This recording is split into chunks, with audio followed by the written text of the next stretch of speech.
During World War II, the Nazis' most classified project was known as Die Glock, the bell.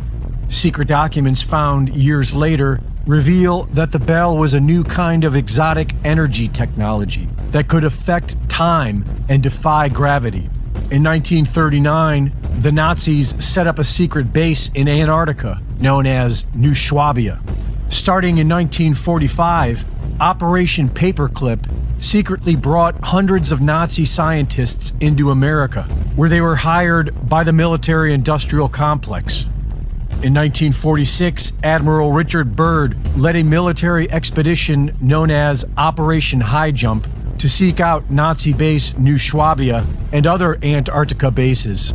On his way back to the U.S., Admiral Byrd told Chilean newspaper El Mercurio that in the event of a new war, the U.S. would be facing military craft that can fly from one pole to the other with incredible speed. In 1959, a dozen nations signed the Antarctic Treaty, making it illegal for anyone to travel south of the 60th parallel without government permission. Since then, curious videos have circulated that show what appear to be Nazi UFOs. And just last Monday, Dr. Stephen Greer introduced Antarctica whistleblower Éric Hecker. In 2010, I was selected to go down to the South Pole Station in Antarctica for an entire year by Raytheon Polar Services as an employee of a third-party contractor for the National Science Foundation.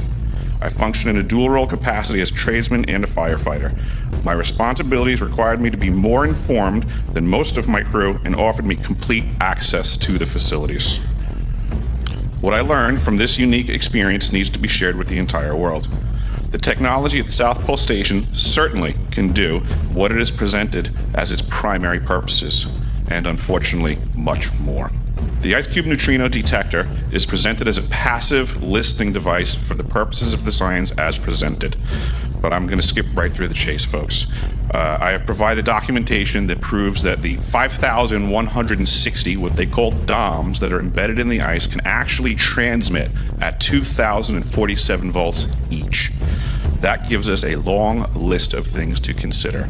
It is effectively a multifaceted directed energy weapons platform that I will list rapidly a few things that it can do. Vehicle detection. We're learning that these off-world craft, on-world craft, ours or other nations, are also emitting neutrinos. So this makes the South Pole Station effectively an air traffic control station for this new level of equipment that nobody's discussing. In addition to the ability to detect neutrinos and the exotic vehicles, I have provided documentation that shows that this is also a system for faster than light communications. In the past, Gary McKinnon has hacked NASA, found the off-world fleet, the list of captains, and it's apparent that if we have faster than light vehicles moving throughout this system, we're going to need faster than light communications. This is that facility. Unfortunately, I have other bad news.